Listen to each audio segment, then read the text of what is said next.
নমস্কার। বেতারবাণীর ঘরে বাইরে অনুষ্ঠানে আজকে আমরা শুনব এক অন্য ধরনের গল্প,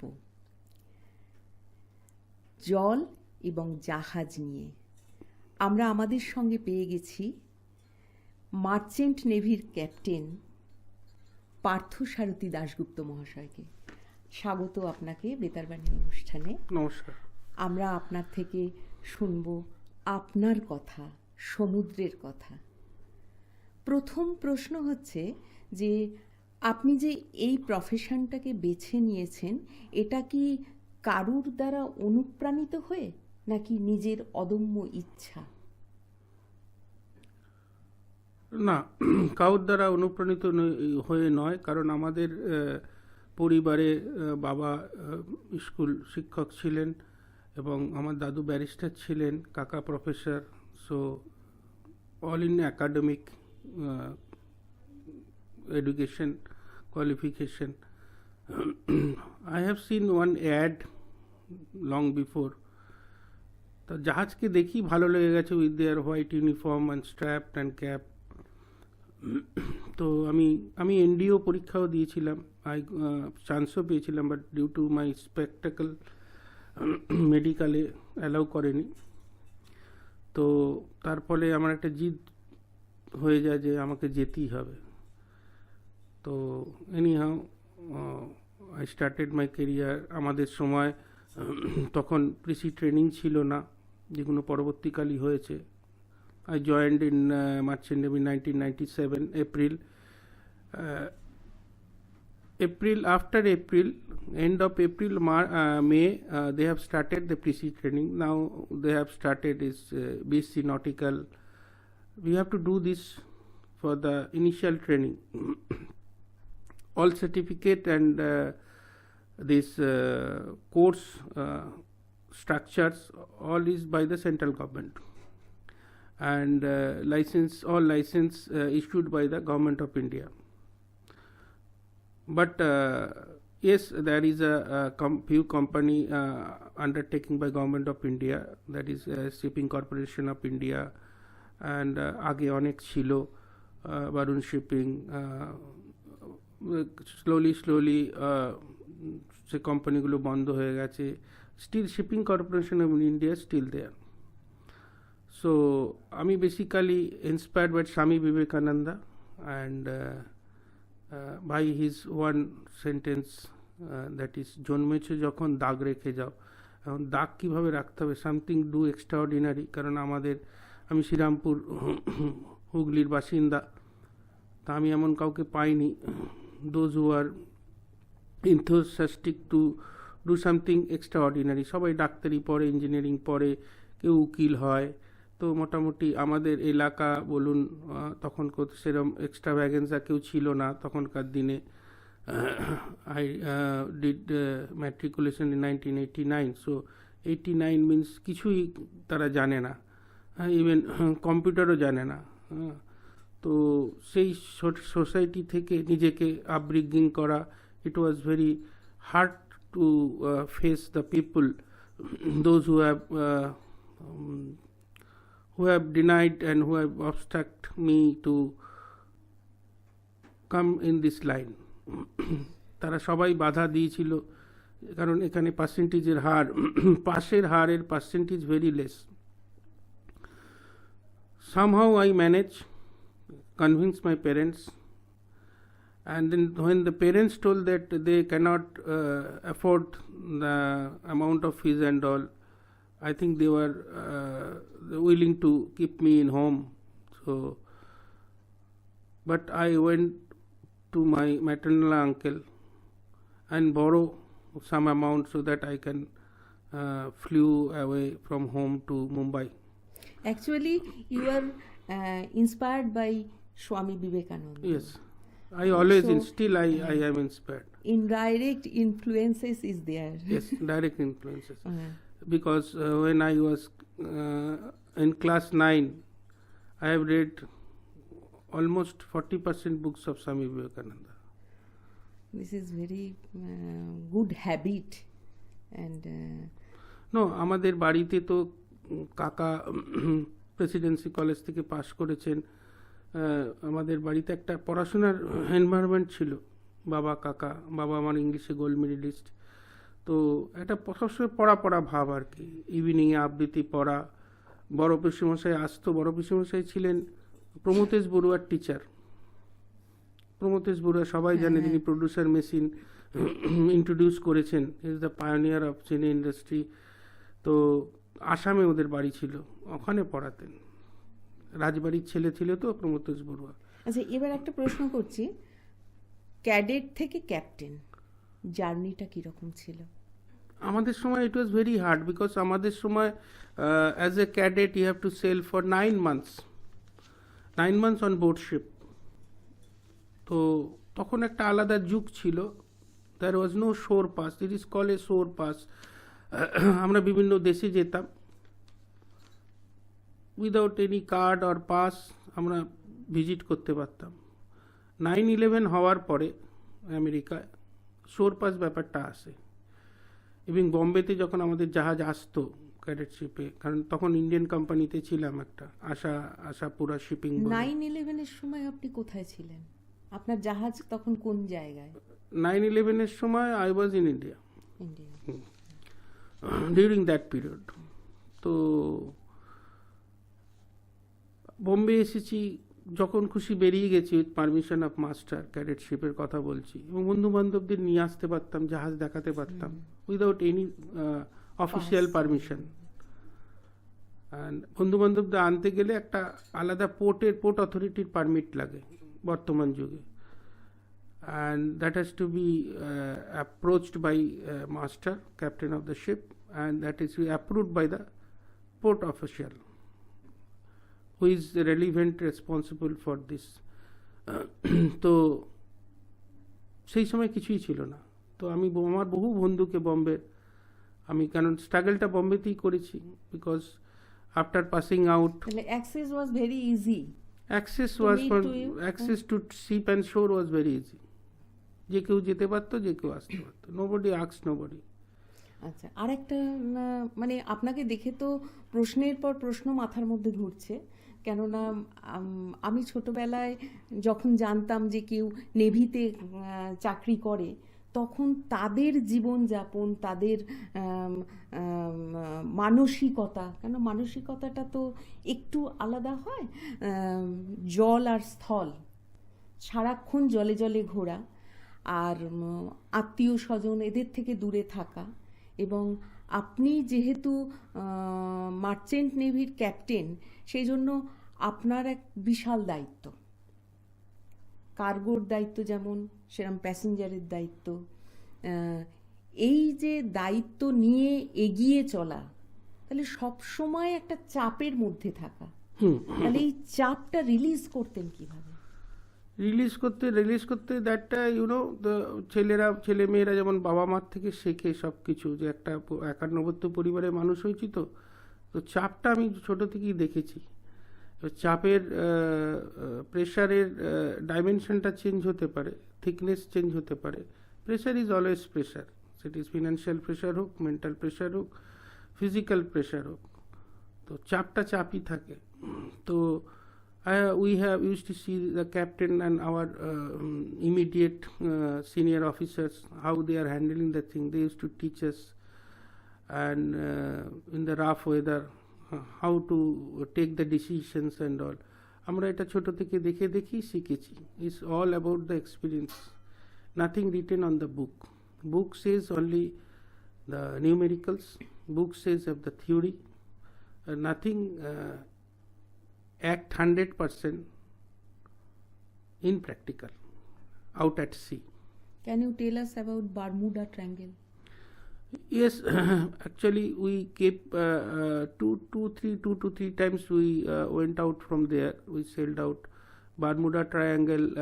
That is only in our time when I was second officer. That is the duty of a second officer to make the route,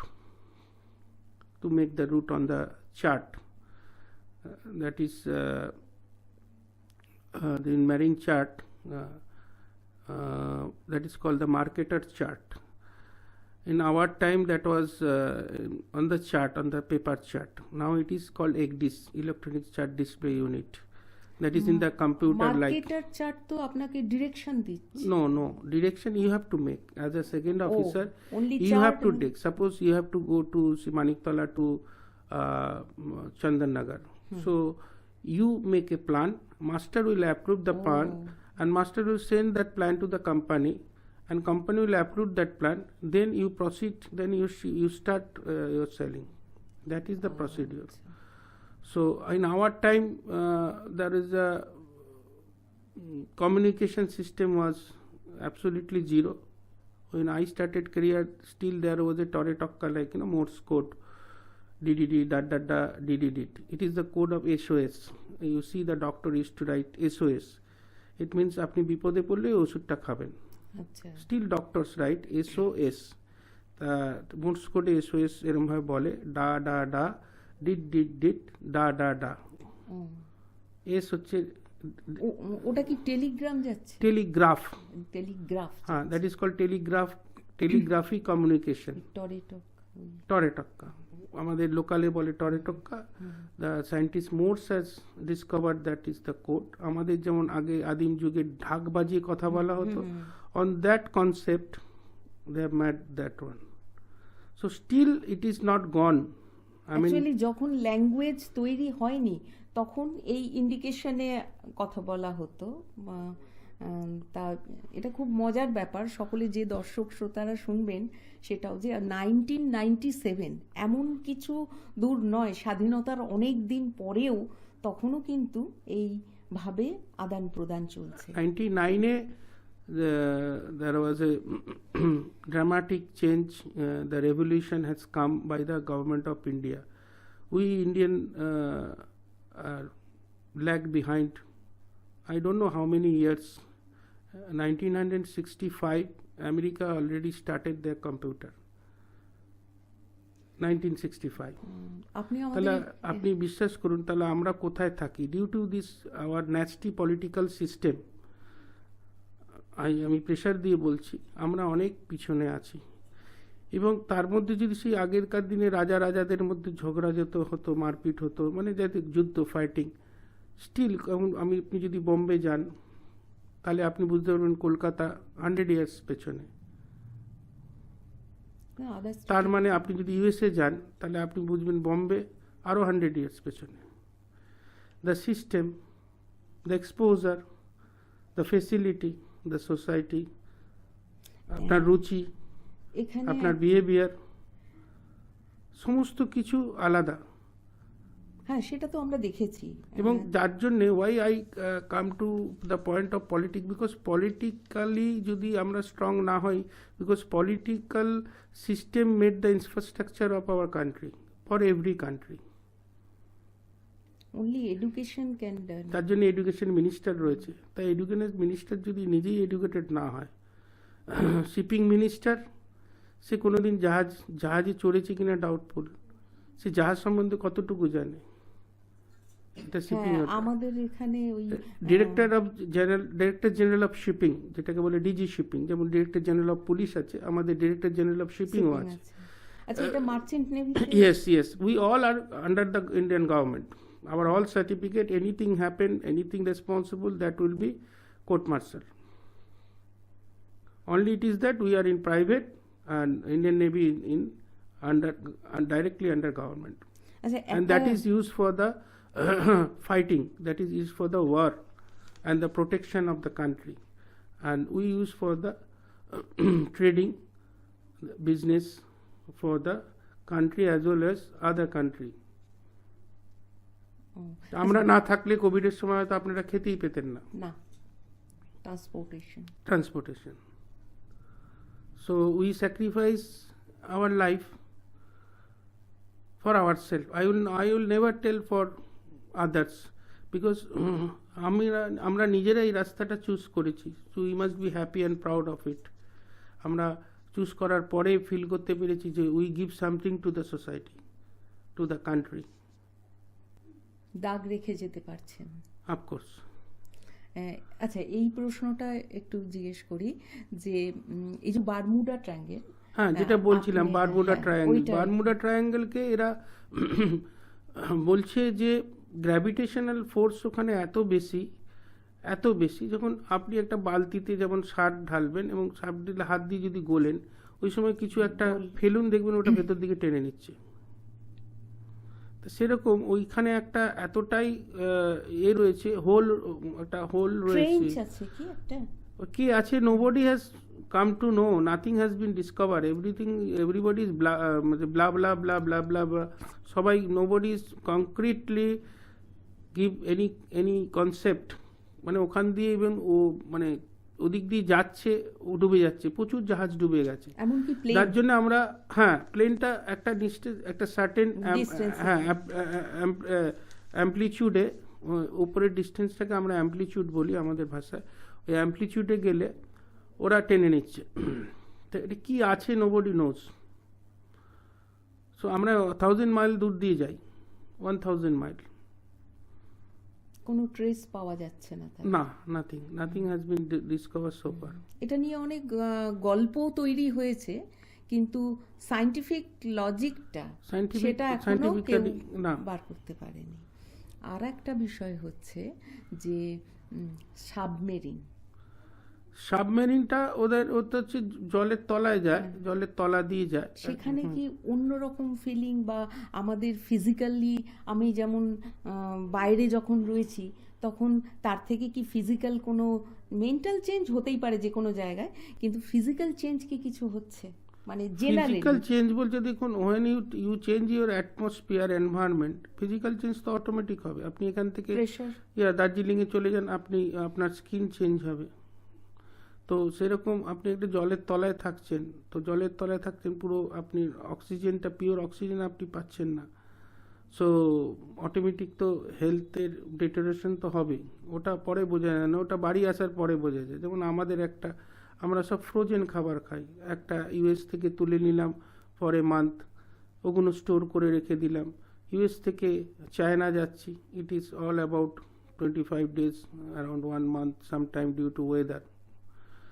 so আমরা এস্টিমেটেড টাইম অফ অ্যারাইভাল যেটা দিই, কোনোবার পৌঁছতে পারি, কোনোবার পৌঁছতে পারি না ডিউ টু ওয়েদার। তো সেখানে জাহাজে গেলে ফুড সেটা তো আপনি অটোমেটিক আপনার ওয়েট বেড়ে যাবে, কিন্তু ফুডটা অল ফ্রোজেন, আপনি কিছুই ফ্রেশ পাচ্ছেন না।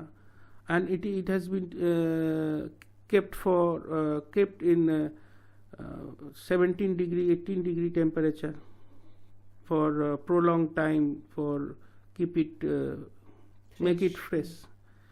So এখানে তো হেলথের একটা ইস্যু আসবেই automatically, but everybody is healthy out at sea. किसी का बीमारी नहीं होता है, nobody get ill না।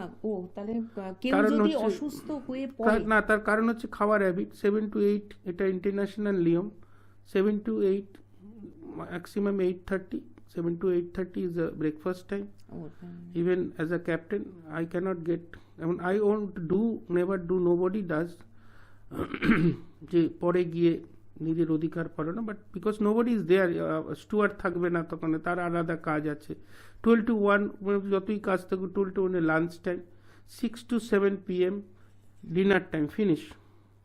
তো এই টাইমে খাওয়া দাওয়াটা করলে শরীর অটোমেটিক ঠিক থাকে, মানে you get the fresh air out at sea. এবার সাবমেরিন থেকে উপরে উঠে আসছি, আপনার এই যে জলের উপর দিয়ে ঘন্টার পর ঘন্টা, দিনের পর দিন, মাসের পর মাস যাচ্ছেন, এর মধ্যে যে সৌন্দর্য, জলের সৌন্দর্য, যেমন ডলফিন দেখছেন, আবার জলের কালার চেঞ্জ হচ্ছে এক একটা জায়গায়, এতে সূর্যের অস্ত, সূর্য উদয়, এগুলোর একটু এক্সপিরিয়েন্স। সব থেকে আমার জীবনের সেরা দেখা জিনিস, I have scene so many things, আমি হাঙ্গরও দেখেছি, যখন জলের কিছু জায়গা আছে আটলান্টিক এবং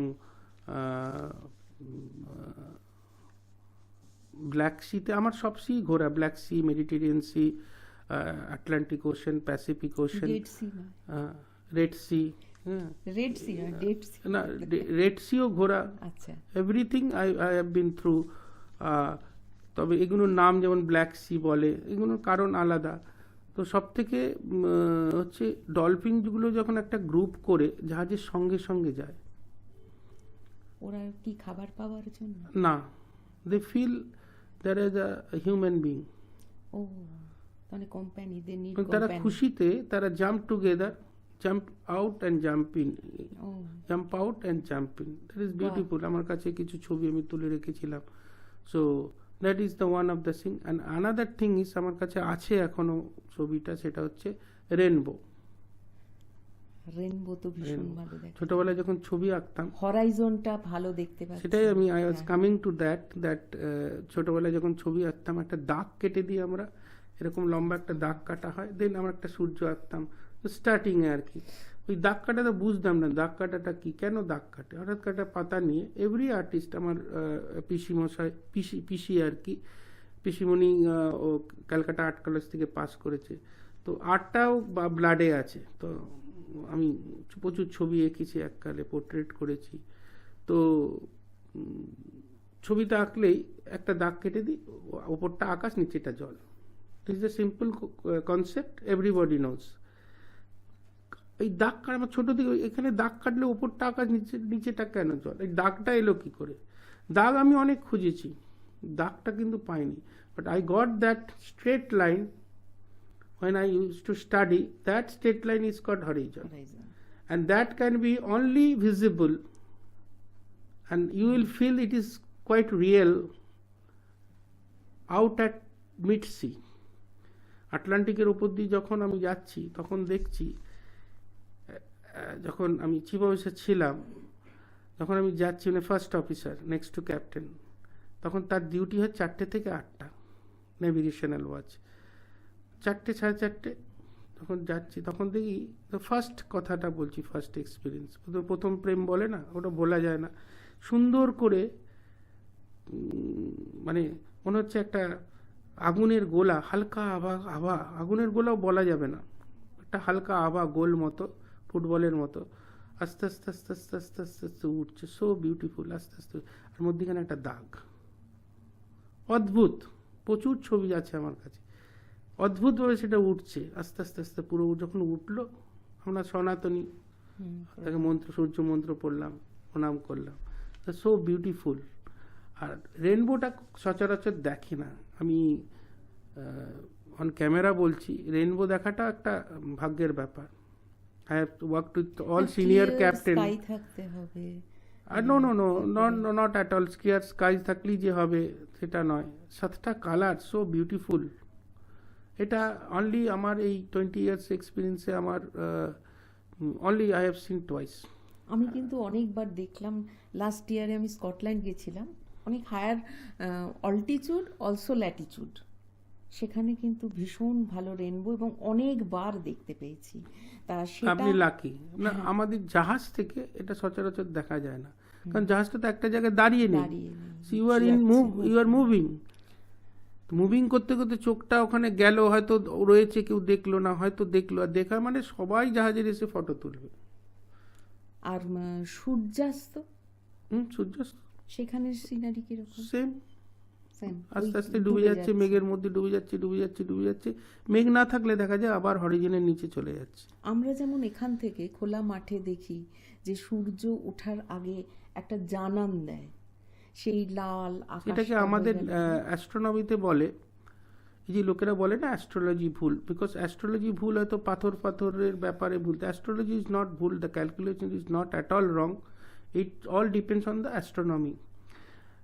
all calculation almanac, because I have so many friends, they are astrologer, আমি নিজে মানে unofficial astrologer, তো I have studied a lot, because ওরাও অ্যালমানাক দেখে, আমরাও অ্যালমানাক দেখি, যে সূর্যটা কোথায় উঠবে কালকে, সূর্যটা কালকে কটায় অস্ত যাবে, হয়তো সেকেন্ডের হেরফের হতে পারে, কিন্তু ওই সময়ই যাবে, একদম ওই সময় উঠবে, ওই সময়ই যাবে, যার জন্য এই পঞ্জিকা বেরোয়, পঞ্জিকা এই জন্যই বেরোয়।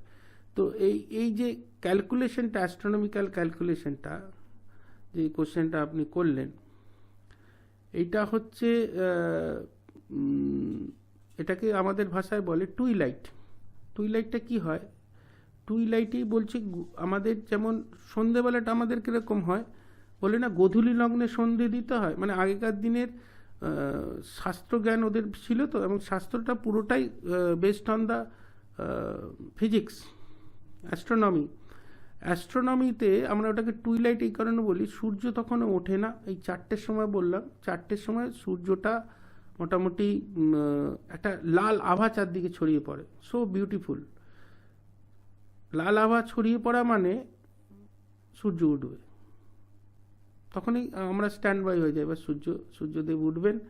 তো অ্যাকচুয়ালি সূর্যদেব ওঠা, সূর্য অস্ত দেওয়া, এটাকে আমাদের বোঝানোর জন্যে এই সায়েন্টিস্টরা এটা এরকমভাবে বলেছেন আর কি। বেসিক্যালি সূর্য অস্ত, না কোনো একটা দেশে সে তো ঘুরছে, সূর্য ফিক্সড, কিন্তু পৃথিবীটা তো ঘুরছে। তার যে যেমন আমেরিকায় এখন সূর্য উঠেছে, আমাদের এখানে ইভিনিং হয়ে গেছে। So that is the difference. But আমরা ওটাকে নিজেদের বোঝার জন্যে বলছি যে সূর্য sun rises at east, set at west. So on that basis ওটাকে বলছি আমাদের ল্যাঙ্গুয়েজে টুইলাইট, যেটা আপনি বলছেন না একটা সেইটাই আমি বলছি। আপনি ওই টুইলাইট, বিউটিফুল টুইলাইট দেখলে তো আরো পাগল হয়ে যায় লোক। টুইলাইট আছে আপনার কাছে? টুইলাইটের অনেক ছবি আছে আমার কাছে, প্রচুর ছবি আছে। ছবিগুলো সেরকমভাবে বিভিন্ন দেশ যখন অতিক্রম করছেন তখন সমুদ্রের যে কালার চেঞ্জ হওয়া, সমুদ্রের কালার তো ওটা তো সায়েন্টিফিক ব্যাপার। সায়েন্টিফিক কালার সমুদ্রের বেসিক্যালি তো জলের কোনো রং হয় না, ওয়াটার পার্টিকেল থাকে, জলটাকে নীল দেখায় ডিউ টু স্কাই। অনেক সময় গ্রিনও দেখায়, ওই যে ব্ল্যাক সি, এসি, অনেক সময় কালো দেখায়, গ্রিন দেখায়, যেখানে শ্যাওলা বেশি থাকবে গ্রিন দেখায়। তো না, এইগুলোর কি অনুভূতি আপনার? যে একটা দেখছি মানে মনও তো ভালো হয়ে যায় না, কি সুন্দর দৃশ্য চোখের। জল যখন স্মুথ থাকে মন ভালো হলেও টেনশন হতে থাকে, কারণ আলোর পরেই অন্ধকার। তো কারণ হচ্ছে যখন স্মুথ থাকে, যখন সমুদ্রে একটা লহের মানে ওয়েভ থাকা সবসময় উচিত। ওয়েভটা যখন থাকে না, সমুদ্রে যখন স্থির হয়ে যায়, দেখতে খুব সুন্দর লাগে, মনে হচ্ছে মাটির উপর দিয়ে আমরা জাহাজ নিয়ে চলে যাচ্ছি। বাট টেনশন কি হয় অ্যাজ এ রেসপন্সিবল অফিসার, যে মনে হচ্ছে আগে গিয়ে কোনো ঝড় তুফান আসছে। হ্যাঁ, আর এটা যখনই এটা আমার এক্সপিরিয়েন্স, এবং আমার এটা গিয়ে এটা সত্যিই হয়। পরের দিনকে হয়তো দেখা গেল সমুদ্র উত্তাল হয়ে গেল। তো ওটা একটা অ্যালার্ট। আর একটা অ্যালার্ট হচ্ছে একটা, I don't know the bird, একটা বড় একটা বাজ পাখির মতো বার্ড আছে, হোয়াইট কালারের, মানে ঠোঁটটা লাল, এবং ওরা যে সিট দেয়, ও সিটে এত অ্যাসিড, নর্মাল অ্যাসিড ছাড়া ওটা পরিষ্কার করা যায় না। এবং ওই বার্ডটা যখন জাহাজের সঙ্গে সঙ্গে উড়ে উড়ে যায়, এটা আমার এক্সপিরিয়েন্স থেকে বলছি, ওন এক্সপিরিয়েন্স, ওয়েদার খারাপ হবেই আগামী দিনে। আচ্ছা, ওটা একটা সিগন্যাল। আচ্ছা, এই যে হয়তো হতে পারে ওরা আশ্রয় খুঁজে, কারণ ওরা এরও গ্রুপে আসে, জাহাজের মাস্তুলে সব উঠে বসে থাকে আর সিট করতে থাকে, উড়ে উড়ে এই মাস্তুল থেকে ওই মাস্তুল থেকে। ফরওয়ার্ডে একটা ফরওয়ার্ড মাস্ট আছে, আফট মাস্ট আছে, মেন মাস্ট আছে। তো ওরা যখন উড়ে পেছন থেকে আগে যায়, জাহাজটা তো 300 মিটার লম্বা, তো যখন যায় তখন সিট করতে করতে যে অন ডেকে পড়ে, তো ওগুলো তো the people has to clean that. তো নর্মাল ক্লিনিং এ যায় না, এত অ্যাসিড থাকে ওর মধ্যে। আর ওই সিগনালে আমি বলে দিই সবাইকে, দেখ ভাই वेदर खराब हो रहा है, बोले सर वेदर इतना अच्छा है, ये तो अच्छा है, वो अच्छा है, नहीं मैं सब सिक्योर कर लो। আমি দেখেছি পরের দিনকে, মানে সে পরের দিন ভোর 2টোর সময়, আমরা তো ভোর বলি, 12টার পরে আমাদের মর্নিং হয়ে যায়, তো ভোর 2টোর সময় দেখে জাহাজ দুলতে আরম্ভ করেছে। মানে শুয়ে শুয়ে বুঝতে পারি। এটাই আপনার অভিজ্ঞতা এতদিনের? হ্যাঁ, এটা অভিজ্ঞতা, জাহাজ দুলতে আরম্ভ করে দিয়েছে। তার জাহাজ যখন দুলতে আরম্ভ করেছে, তাহলে কিছু একটা হতে পারে। তাহলে ঠান্ডার উপর দিয়ে গেলেন, এক এক্সপিরিয়েন্স, সবাইকে অ্যালার্ট করলেন। এবার যখন ঝড় বৃষ্টি হচ্ছে, সমুদ্র তো উত্তাল হচ্ছে, সেই অভিজ্ঞতা একটু বলুন। সে তো সাংঘাতিক অভিজ্ঞতা। ক্যাডেটশিপে যখন ছিলাম তখন হচ্ছে ইন্ডিয়ান কোম্পানিতে ছিলাম, তো আমরা মুম্বাই থেকে স্টিল প্লেট, স্টিল কয়েলগুলো যেগুলো আপনি দেখেন, যে মোটা মোটা স্টিল কয়েল প্লেট, বড় বড় প্লেট, তো ওগুলো সব লোড করেছে। And they have loaded more than dead weight, not more than dead weight, more than একটা আমাদের ক্যালকুলেশন হয়, ডেড ওয়েট ক্যালকুলেশন বলে, কতটা কার্গো নেওয়া যায়। তার থেকে ওরা বেশি নিয়েছে। এবং ক্যাপ্টেন আমাকে বলেছিল, তো রাশিয়ান ক্যাপ্টেন ছিলেন, উনি বলেছে তোমাদের ইন্ডিয়াতে আর কাজ করব না, তোমাদের ইন্ডিয়ান কোম্পানি কি, যে তারা জবরদস্তি এইটা তারা দেখে হচ্ছে মেরিটাইম মার্কেন্টাইল মেরাইন ডিপার্টমেন্ট কলকাতাতে আছে, যেমন আমাদের মেরিন হাউস, বম্বেতে আছে, এতে একটা হচ্ছে নরিম্যান পয়েন্ট। হ্যাঁ, ওরা নিশ্চয়ই কিছু ব্যাপার আছে যে যেখানে ওরা they have agreed to load. তাহলে ওখান থেকে ছাড়ার পরেই after 2 hours ship is listed about 15 to 20 degree. আমাদের ডান দিককে আমরা বলি স্টারবোর্ড সাইড, বাঁ দিককে আমরা বলি port side. So listed to 25 degree. Captain was like a মানে পাগলের মতো হয়ে গেছে, এবার কি ডিসিশন নেবো। Captain told me to make a mail and send them. তখন ক্যারিসিপে কত 97, 98 এইরকম হবে। তখন তো মানে ইনমার্সার সি ছিল, স্যাটেলাইটে ইনমার্সার সি ছিল। টরেটক্কা তখন মোটামুটি অবসোলেট। কত সালের ঘটনা? এটা 98 কথা বলছি। টরেটক্কা তখন মোটামুটি অবসোলেট, মানে 80 to 90% লোক ইউজ করছে না। তখন ইনমার্সার সি ইউজ করছে। তখন এটা হচ্ছে ক্যাপ্টেন প্রোটেকশন চাইছে কিভাবে? ওই মেল করে। মেল আসছে এখন যে মেলটা আসে, এখন স্যাটেলাইটের থ্রুতে ডাইরেক্ট মেল আসছে, মেল যাচ্ছে। তখন একটা মেল যেতে গেলে ভায়া যেত। ইনমার্সার সি যেটাকে বলে সেটা এখনো আছে। ইন কেস অফ যখন নর্মাল মেল ফেল হয়ে যায়, এটা হচ্ছে স্যাটেলাইট কমিউনিকেশনের মেল। এখন যেটা মেল আসে সেটা স্যাটেলাইটে যায়, বাট ল্যান্ড কমিউনিকেশন। তো সেই ইনমার্সার সি দিয়েই কাজকর্ম চলতো তখন। তো এবং সেটাও পেয়ে যায়, সেটা কয়েক মিনিটের ব্যাপার। তো ওটা সিস্টেমটা পাঠাতে অনেকটা সময় লাগে। ল্যান্ড আর্থ স্টেশন চুজ করতে হয়, অনেক ঝামেলা আছে। বাট ইট ইজ নট, যারা জানে ওগুলোর কোর্স করতে হয়। যে বললাম রেভলিউশনটা এলো, GMDSS এলো, global maritime distress and safety system. Whole concept has been change. ওটা হ্যাঁ অফকোর্স চেঞ্জড। হ্যাঁ, পুরো সিস্টেমটাকে চেঞ্জ করলো এরা। এটা একটা বিশাল রেভলিউশন। এটা অনেক আগেই চলে এসছে USA, UK, all developed country. I don't know when our country will be developed, still developing. তো ঘটনা হচ্ছে যে I always say like that because somebody will not like, but আমরা পুরো দুনিয়াটা দেখেছি। সুইজারল্যান্ড ছাড়া আমার পৃথিবীর সব দেশ ঘোরা হয়ে গেছে। USA, Canada, UK and Europe, all European country, they are highly developed. আচ্ছা, এখানে একটা কথা, স্যাটেলাইটের কথা যখন বলছি না, ওইটা বাদ গেল। ওইটা হচ্ছে যে যখন জাহাজটা এরকম হয়ে গেল, লিস্টেড হয়ে গেল, তখন we cannot turn around. Turn করতে গেলে ক্যাপসাইজ হয়ে যাবে। তখন captain call everybody on the bridge. There was 32 people on the bridge, on the ship. Everybody has been called up, including chief engineer, engineers, all officers, all these deck people, all the called laborers and all everybody. So that is called the seamen's. So chief officer, the first officer, was missing. একটা টেনশনের ব্যাপার। সবাই না এলে তো turn around করানো যাবে না। এভরিবডি মাস্ট, আমরা সবাই লাইফ জ্যাকেট পরে নিয়েছি। বাই চান্স যদি ক্যাপসাইজ হতে থাকে, ক্যাপসাইজ হতে একটা বড় জাহাজ টাইম লাগে, তাহলে আমরা কি করব না, লাইফ বোট লোয়ার করে, যেটা টাইটানিকে দেখেছেন আপনারা, লাইফ বোট লোয়ার করে নেমে পড়বো, রিলিজ করে বেরিয়ে যাব। But that is all depend on captain. কিন্তু আপনারা তো বেরিয়ে যাবেন, সামনে বেরিয়ে অনেকে নাও যেতে পারে, অনেকে ভয়তে, মানে উঠবেন কোথায় পার্টটা, অনেকে প্যালপিলেশনে উঠতেও পারে না, অনেকে বলে আমি এখানেই থেকে যাব। এরকম বহু ঘটনা আছে। তা আমি বলছি না, ওই লাইফ বোট পড়ে উনি নিজের পার নেই, কোনো পার নেই, তাহলে যাবে কোথায় না। ওখানে আমাদের কিছু ডিস্ট্রেস ইকুইপমেন্ট আছে,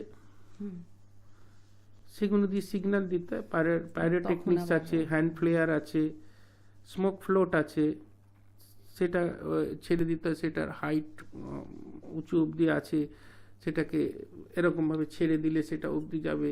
হ্যাঁ, আর আগে ক্যাপ্টেন ডিস্ট্রেস দিয়ে তারপর last captain will disembark at last, otherwise he will be court martialled. তাহলে যাকে খুঁজে পাওয়া গেল না, তাকে আমাকে বলেছিল যে খুঁজে নিয়ে এসো। আমি সারা জাহাজ খুঁজে খুঁজে পাইনি, লাস্টে দেখলাম কি যে লাইফ রাফট থাকে জাহাজে, লাইফ রাফটের নিচে লুকিয়ে বসে আছে অত বড় একটা অফিসার ভয়তে। আমি আই নো রাশিয়ানস অলসো, শিখে গেছি ওদের সঙ্গে, আমার ক্যাডেটশিপটা মানে কমপ্লিট করেছি, তো থেকে থেকে শিখে গেছি। যদি রাশিয়ানে বললে আপনাকে তো ডাকছে ক্যাপ্টেন, চলুন আপনি, না আমি যাব না। তা আমি তখন তো ক্যাডেট, আমাকে কে পুছবে, আমি এসে রিপোর্ট করে দিলাম ভাই উনি আসবেন না। তখন ক্যাপ্টেন চিফ ইঞ্জিনিয়ারকে পাঠালো যে ধমকি নিয়ে এসো, কারণ চিফ ইঞ্জিনিয়ার ওদের দেশের ছিল, তো ধমকি নিয়ে এসছে। নিয়ে আসার পর we have send the mail to the company, company not replied for 1 and 2 hours। মারাত্মক অবস্থা, মারাত্মক অবস্থা। তখন ক্যাপ্টেন বলল ঠিক আছে, ক্যাপ্টেন বললো আর একটা মেল পাঠাতো যে আপনারা যদি আর আধ ঘন্টা 1 ঘন্টার মধ্যে, ম্যাক্সিমাম 1 hour মধ্যে রিপ্লাই না দেয়, we have to turn back and will.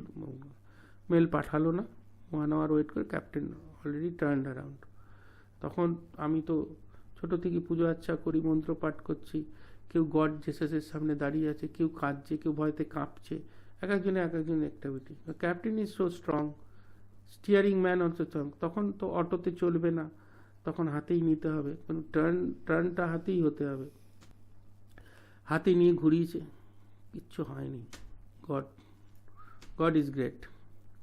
আমরা প্রাণে বেঁচে গেলাম, টার্ন অ্যারাউন্ড হয়েছে, তখনও উত্তর আসেনি। আফটার 2.5 hours উত্তর এলো, don't come back to Mumbai, go to Pipavav. Pipavav গুজরাটের একটা পোর্ট আছে, সেখানে আমরা কিছু কার্গো ডিসচার্জ করলাম।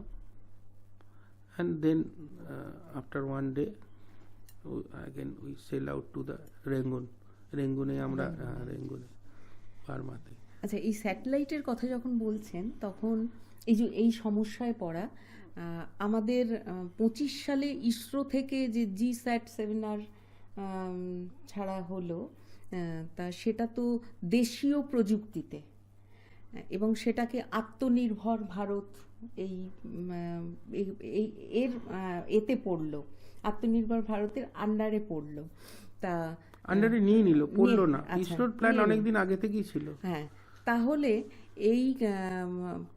এই স্যাটেলাইট বলল নেভাল সিস্টেমকে মানে আরো জোরদার করবে বা তারা অনেক উপকৃত হবে। এই যে আপনি বললেন আপনাদের এই এর সময় এইরকম একটা অস্থিরতার সময় এইগুলো কি আর ফেস করতে হবে না? এইটার ফলে ঘটনা হচ্ছে যে ইয়েস, স্টিল এই যে প্লেন ক্র্যাশ হয়ে গেল, এটা তো কিছু, তাহলে এটা হচ্ছে যে আমি আবার বললাম, উই আর নট মানে আনস্কিলফুল, আমরা স্কিলফুল, কিন্তু আমাদের যে সিস্টেমটা এটা ঘুণ ধরে গেছে। আমরা সিস্টেমটা ঘুণ ধরে গেছে। আপনি যে প্রশ্নটা করলে তার এটাই হয়তো এটাই একটাই উত্তরে, আমাদের কাছে কি নেই, উই হ্যাভ এভরিথিং বাট আমাদের কোনো প্রগ্রেস নেই। তার হচ্ছে সিস্টেমকে আমি দায়ী করব। কারণ recent indies as a master I am telling you, আমি লাস্ট জাহাজে US থেকে চায়না যাচ্ছিলাম, ফটোটা আমি দেবো, আপনারা দেখবেন, অফকোর্স আমি মনে করে আছি, কিছু দেখা যাচ্ছে না, ভিজিবিলিটি 0। মোটামুটি কার্গো শিপের স্পিড হচ্ছে 12 to 15 nautical miles per hour। তো 1 nautical mile equal to 1852 metre, মানে 1.82 কিলোমিটার, 852। আমি রাউন্ড ফিগার যদি 2 ধরি তাহলে কত স্পিডে যাচ্ছে একটা জাহাজ? সে 15 নটিক্যাল মাইলস থেকে সে যদি 2 নটিক্যাল মাইল চলে আসে, তাহলে ওয়েদারটা কি হবে? তো আমরা 2 নটিক্যাল মাইল কখনো কখনো 0 হয়ে যাচ্ছে, এবং আমাদের খাবারও রান্না হয়নি। We have been starving for food for more than 1.5 days। Bread, কোনো রকমের ডিম সিদ্ধটা যদি করা যায়, রান্না করা যাচ্ছে না, কারণ যে ওভেনটা সো সো বিগ, ওখানে টাই আপও কিছু করা যাচ্ছে না যে রেঁধে রান্না করাবে, সো রোলিং। সেখানে দেবে সিস্টেমের কথায় আসছি, আমাদের একটা equipment EPIRB, emergency position indicating radio beacons. এটা কি হয়, এটা জাহাজে থাকে। এটা কি হয়, যখন জাহাজটা ডুবে যায় তখন এটা অটোমেটিক অ্যাক্টিভেট হয়, এবং এটা জাহাজের আইডেন্টিফিকেশন, জাহাজের কল সাইন, জাহাজের নাম এবং position, Latitude and longitude, automatic এটা অ্যাক্টিভেট হয়ে যায় এবং সেটা স্যাটেলাইট ক্যাপচার করে। স্যাটেলাইট থেকে আপনার দু রকমের স্যাটেলাইট আছে, একটা নর্মাল, একটা হচ্ছে কসপাস স্যাটস্যাট, ক্যাপচার করে ওখান থেকে ওটা চলে যায় এমআরসিসিতে, এমআরসিসিতে থেকে RCC, rescue coordinated centre, RCC থেকে যারা অ্যাকশানে আসবে তাদের কাছে চলে যায় অটোমেটিক। এবং অদ্ভুত ব্যাপার, যখন আমরা ছিলাম ইউএস কোস্টগার্ড থেকে এমএফএইচএফ, মিডিয়াম ফ্রিকোয়েন্সি হাই ফ্রিকোয়েন্সি, ওখানে রেডিওতে কল এসে গেছে যে so and so ship, this is US Coast Guard, are you in distress? We got the activation of your IPAR, it is activating.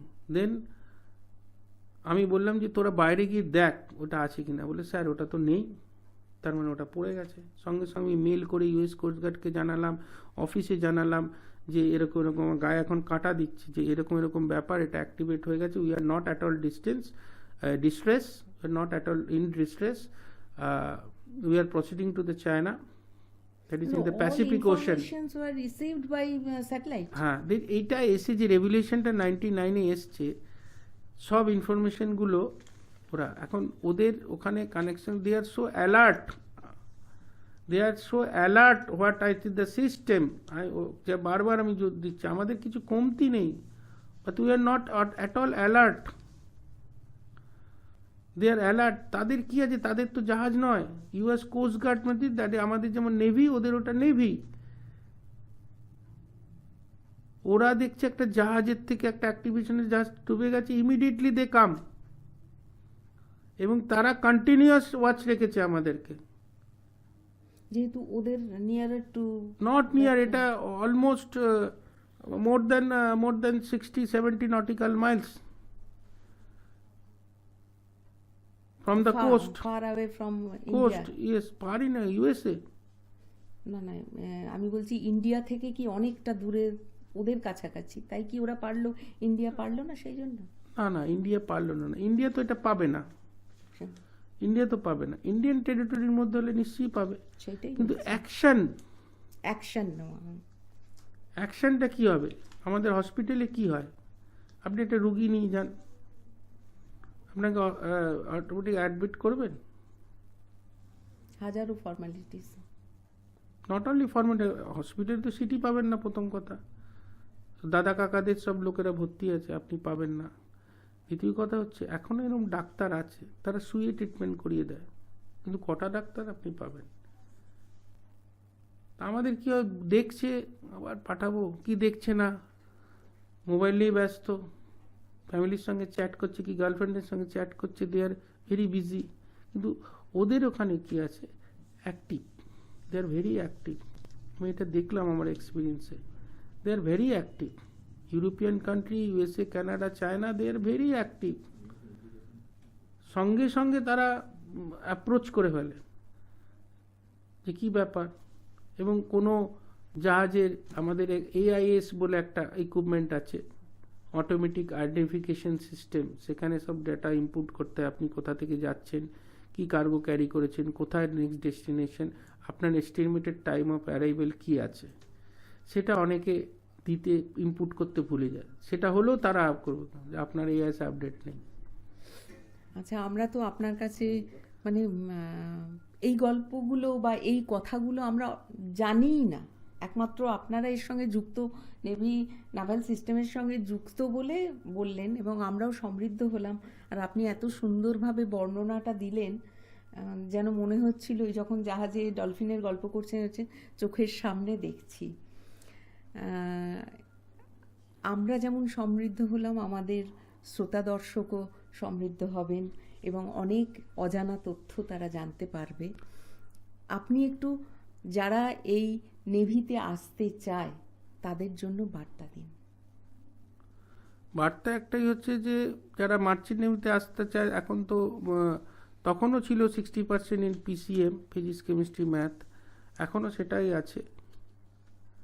বহু ছেলে আমি দেখেছি ক্যাডেটশিপ করা, একটা জাহাজ করার পরে আর জয়েন করেনি। বর্তমান ছেলে মেয়েদের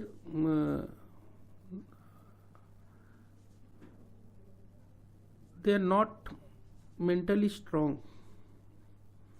কারণটা আমি জানি না, হয়তো তারা সব ফেসিলিটি বাবা মা দিয়ে দিচ্ছে, এটা একটা কারণ হতে পারে। দ্বিতীয় কারণ হচ্ছে যে এমন একটা ট্রেন্ড চলছে এখন, পয়সাটাই সব কিছু। তো পয়সাটার জন্য সংস্কৃতিটা আমরা হারিয়ে ফেলছি। বেসিক যে এডুকেশন, আমি কালকে একটা বন্ধুর ছেলেকে পড়াচ্ছিলাম ক্লাস 3-তে, তারা মাসের ডেফিনেশনটাও রং লিখেছে, গসপেলে পড়ে। তো ঘটনা হচ্ছে যে মাসে, আমরা তো ফিজিক্সের স্টুডেন্ট, আমি তো মাসের ডেফিনেশনটা নিজে লিখে দিই। আমি বললাম এখন তো গুগলের যুগ, আমাদের সময় তো কিছুই পাইনি, আমি গুগলে দেখে নেই weather I am wrong or right. বলছে যেটু তুমি রাইট।